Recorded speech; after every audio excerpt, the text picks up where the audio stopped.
12월 17일 아침 기도회를 함께 시작하도록 하겠습니다. 함께 찬양하실 곡은 오직 주의 사랑에 매여 함께 찬양하도록 하겠습니다.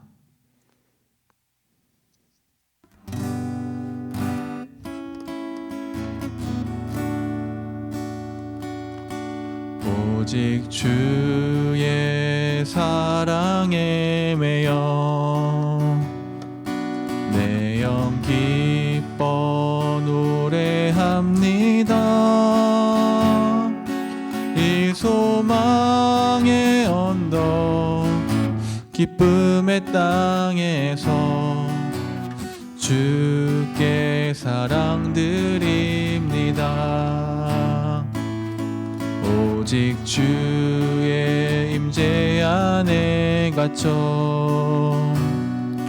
내 영 기뻐 찬양합니다. 이 소명의 언덕 거룩한 땅에서 주께 경배드립니다. 주께서 주신 모든 은혜 나는 말할 수 없네. 내 영혼 즐거이 주 따르렵니다. 주께 내 삶 드립니다. 오직 주의 사랑에 매여 내 영 기뻐 노래합니다. 이 소망의 언덕 기쁨의 땅에서 주께 사랑드립니다. 오직 주의 임재 안에 갇혀 내 영 기뻐 찬양합니다. 이 소명의 언덕 거룩한 땅에서 주께 경배드립니다. 주께서 주신 모든 은혜 나는 말할 수 없네. 내 영혼 즐거이 주 따르렵니다. 주께 내 삶 드립니다.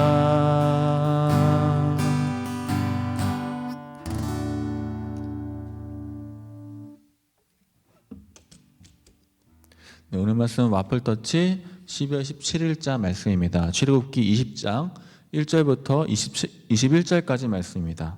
출애굽기 20장 1절부터 21절까지 말씀입니다. 제가 읽도록 하겠습니다.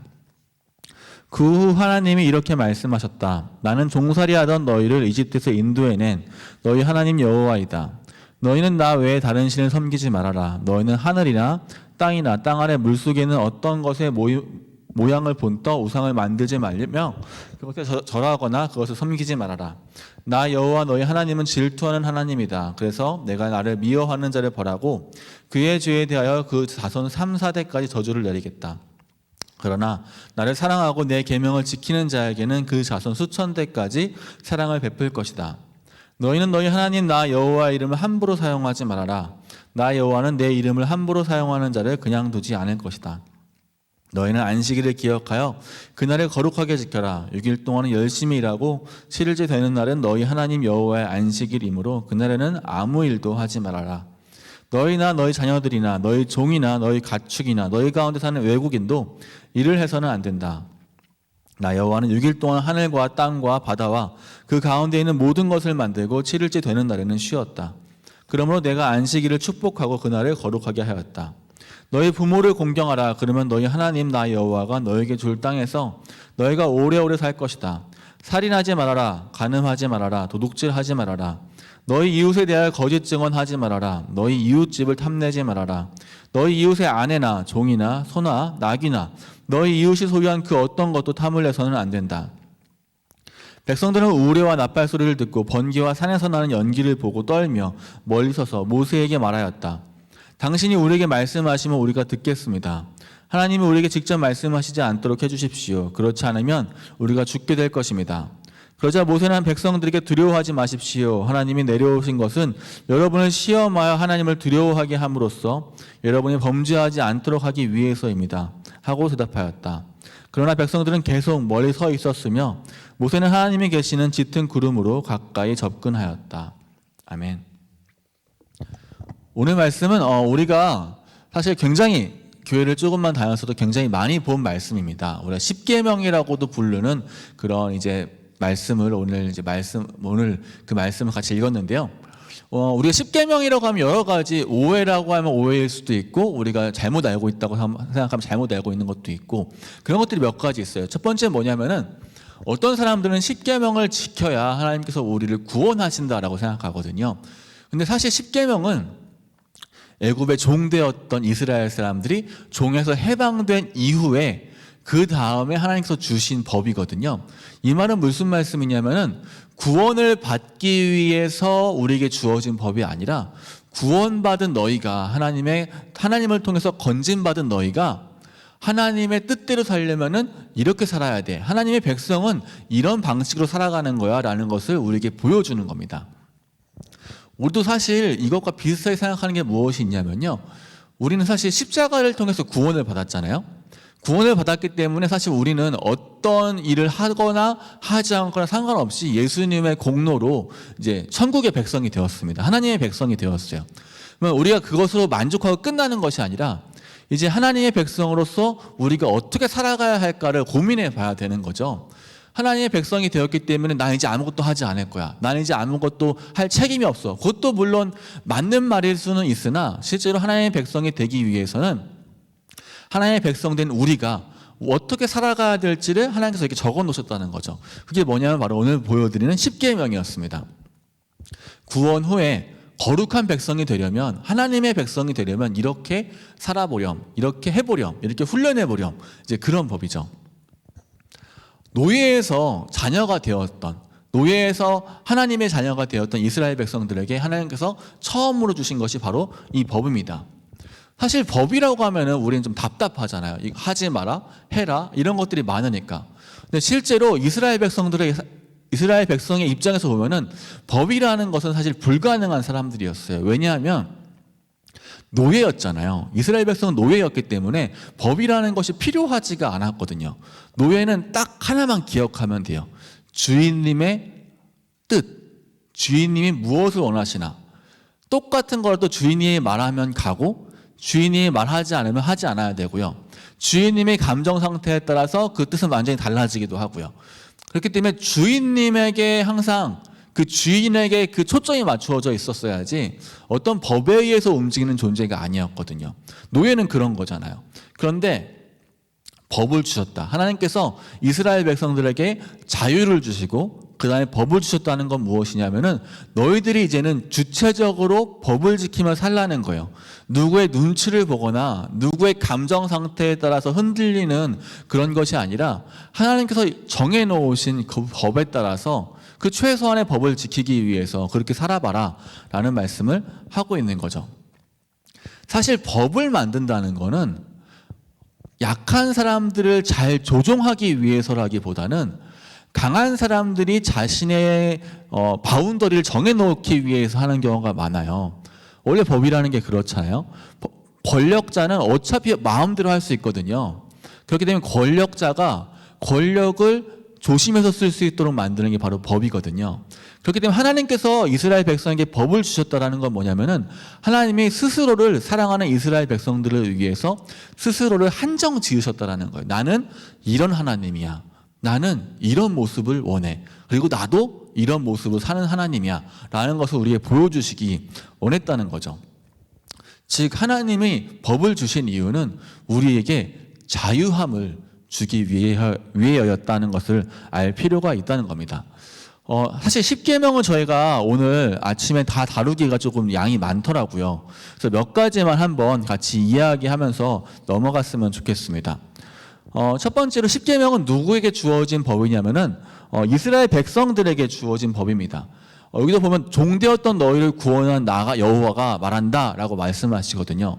이 말을 듣는 사람들은 종되었던 너희 그리고 구원을 받은 너희 종이었지만 구원받은 이스라엘 백성들에게 하나님께서 하신 말씀입니다. 즉 무슨 말이냐면은 하나님을 모르는 사람이 아니라 하나님의 은혜를 받고 하나님 아는 사람들에게 하나님의 백성들에게 주신 하나님의 법이라는 거죠. 처음에 하신 말씀은 이겁니다. 너희는 나 외에 다른 신을 섬기지 말아라. 너희는 나 외에 다른 신을 섬기지 말아라. 사실 요즘에도 그런 일들이 많이 있더라고요. 불상을 태운다든지 단군의 목을 친다든지 제가 대학교 때는 선교단체들이 그런 일을 진짜 많이 했었거든요. 여기에서 나오는 너희는 나 외에 다른 신을 섬기지 말라는 건요, 하나님을 모르는 너희가 아니라 하나님을 아는 너희는 하나님 외에 다른 것을 섬기지 말라는 겁니다. 하나님 외에 우리가 보통 뭘 섬길까요? 돈을 제일 많이 섬기겠죠. 이 당시에도 바알을 제일 많이 섬겼던 것 같아요. 왜냐하면은 바알이 풍요의 신이거든요. 하나님은 구원을 해주시긴 하지만 돈을 주시진 않잖아요. 근데 바알은 돈을 줘요. 돈의 신이거든요. 풍요의 신이거든요. 그러니까 이스라엘 백성들은 하나님도 섬기고 바알도 같이 섬겼어요. 먹고 살아야 하니까. 농사를 잘 지어야 하니까 풍요의 신인 바알을 섬기고 또 의리 때문에 하나님도 섬겼습니다. 근데 그런 이스라엘 백성에게 이야기하는 거죠. 너희는 나 외에 다른 신을 섬기지 마. 풍요함이 목적이 되지 마. 풍요함은 도구일 수는 있지만 목적이 될 수는 없는 거죠. 돈을 목적으로 살지 말라는 거죠. 중요한 건 하나님을 위해 하나님이 목적이 되고 돈이 도구가 돼야지, 하나님이 도구가 되고 돈이 목적이 되는 삶을 살지 말라는 것입니다. 두 번째는 너희를 위하여 나 외에 다른 모양의 어떤 것을 만들지 말라라고 말합니다. 이것은 우리식으로 쉽게 말하면은 구미에 맞는 하나님을 만들지 마라는 말과 똑같습니다. 내 입맛에 맞는 하나님을 만들지 마라. 이것이 하나님 외의 것을 말하는 것이 아니라 하나님의 형상을 말하는 거거든요.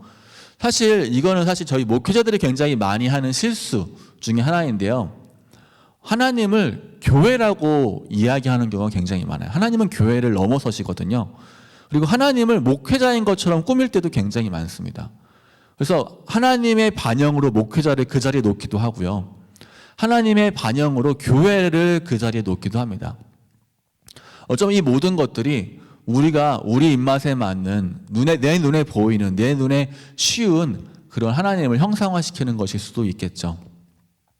세 번째 계명은 이것입니다. 하나님의 이름을 거짓 망령되이 일컫지 말아라. 하나님의 이름을 먹칠하지 말라는 겁니다. 악을 하면서, 나쁜 짓을 하면서 하나님의 이름을 거론하지 말라는 거죠. 주여 주여 하면서 하나님의 뜻을 거절하지 말라는 겁니다. 사실 하나님의 이름으로 잘못된 전쟁이 진짜 많았거든요. 십자군 전쟁도 그랬었고요. 히틀러의 나치들이 했던 만행도 그랬었고요. 마녀사냥 같은 것도 그랬었고요. 하나님의 이름으로 자행된 너무나 많은 죄악들이 있었습니다. 다 그것이 하나님의 뜻이라고 이야기했거든요. 우리가 하나님의 뜻을, 그렇게 하나님의 이름을 마음껏 우리의 입맛에 맞게, 우리의 목적에 맞게 사용하고 있다는 거죠. 그러지 말라라고 말씀하고 계십니다. 네 번째 분은 안식일을 거룩하게 지켜라 라고 말씀하시고요. 오늘 제가 조금 자세히 같이 들여다보고 싶은 말씀은 이것입니다. 살인하지 마라. 사실 우리는 살인하진 않잖아요. 혹시 몇 명 죽여보셨습니까? 한 명도 안 죽여봤잖아요. 사실 우리는 살인해보지 않습니다. 근데 성경에서는 살인하지 말라라는 이야기를 굳이 써놨습니다. 굳이 써놓지 않아도 살인은 하지 않을 텐데 굳이 살인하지 말라라고 써놨어요. 왜 그랬을까라고 생각해봤는데, 사실 그런 생각이 들었어요. 제가 이제 요즘에 택배로 쿠팡에서 택배를 많이 시키거든요. 쿠팡에서 택배를 많이 시키는데 쿠팡에서 시킬 때 꼭 하는 게 있어요. 로켓 배송으로 시켜요, 제가. 로켓 배송으로 시키면 이제 새벽에 받을 수 있거든요. 너무 좋잖아요. 택배 너무 빨리 받고 싶잖아요. 그래서 새벽에 이제 로켓 배송으로 시켜요. 근데 TV 뉴스에 보니까 많은 택배 기사들이 너무나 힘들고 괴로워서 죽기까지 하더라고요. 어쩌면은 우리가 했던 그 사소한 박스에 체크하는 그 로켓 배송으로 해주세요 라는 그 하나가 누군가는 생명을 거는 일일 수도 있겠다는 생각이 들더라고요. 나는 굉장히 편리함을 추구했을 뿐이었는데 그것이 그분들에게 온전하게 대가로 들어가지 않고 그분이 온전히 받아야 이득으로 취해지지 않고 그것이 그냥 노동으로서의 그 괴로움만 남게 되었다면 어쩌면 내가 누군가를 죽인 것일 수도 있겠다라는 생각이 들더라고요. 우리는 어쩌면은 내가 편리하다는 이유로 굉장히 많은 사람들의 어려움에 대해서 눈 감고 있는 것은 아닌가라는 생각을 해봤습니다. 어떤 분들은 고공에서 농성을 하기도 하고요. 어떤 분은 일자리를 달라고 외치기도 하고요. 어떤 분들은 나 좀 살려달라고 외치기도 합니다. 이렇게 살 수 없다라고 이야기합니다. 이 악의 부조리, 이 잘못된 구조의 부조리에서 가장 하층민에 있는 사람들은 도저히 살아갈 수 없다라고 이야기하는데 우리는 편리함이라는 이유로 어쩌면 그분들의 삶을 모르는 척하는 고서 어쩌면은 과하게 이야기하면 그것이 우리가 손에 칼을 들고 있지는 않지만 우리가 살인을 저지르고 있는 것은 아닌가 하는 생각이 들더라고요. 어떤 분들은 그런 이야기도 하더라고요. 우리가 화장품 값만 아껴도 우리가 사치하는 값만 아껴도 전 세계 사람들 다 먹고 살 수 있다고. 어쩌면 우리가 많이 가졌기 때문에 너무나 많은 사람들에게 피해를 주고 있는 것은 아닌지, 어쩌면 우리의 몫이 아닌데 우리가 돌려줘야 할 몫인데 우리가 그것을 더 편리하기 위해서 우리의 이기적인 모습으로 살아가고 있는 것은 아닌지 한번 돌아보게 되었습니다. 어쩌면 살인하지 말라라는 계명은 사람을 구해라 라는 계명 같다는 느낌이 들었습니다. 네 옆에 있는 그 사람을 구해라. 네 옆에서 쓰러져 있는 그 사람을 잡아줘라 라는 말씀 같았습니다. 간음하지 말라, 도둑질하지 말라 많은 말씀이 있습니다. 물론 그 말씀도 다 지켜야 되죠. 꼭 지켜주시기 바랍니다. 이 많은 말씀을 지켜야 될 이유가 뭘까요? 아까도 말씀드렸듯이 우리가 하나님의 구원을 받았기 때문입니다. 오늘 제가 설교 말씀하기 전에 불렀던 찬양은 잘 못 부르는 노래지만, 잘 못 부르는 찬양이지만 오직 주의 사랑에 매여라는 찬양을 불렀습니다. 거기에 이런 말이 나와요. 이런 가사가 나와요. 주께서 주신 은혜 나는 다 알 수 없네. 오늘도 즐거이 주를 따르렵니다. 내 삶 주께 드립니다. 이런 말씀이 나옵니다. 우리가 하나님의 법을 지킨다는 것은 이 법을 지켜야만 하나님의 사랑을 받기 때문이 아니라 하나님께서 자신을 축소시켜서 이 법 안에 자신을 가두시고 그리고 우리를 구원하셔서 나는 이런 하나님이야. 나는 너도 이렇게 살았으면 좋겠어. 너는 나의 백성이야. 나의 백성으로서 이렇게 살았으면 좋겠어 하는 그 마음 때문에, 그 사랑 때문에 우리가 그렇게 살아야 되는 것 같습니다.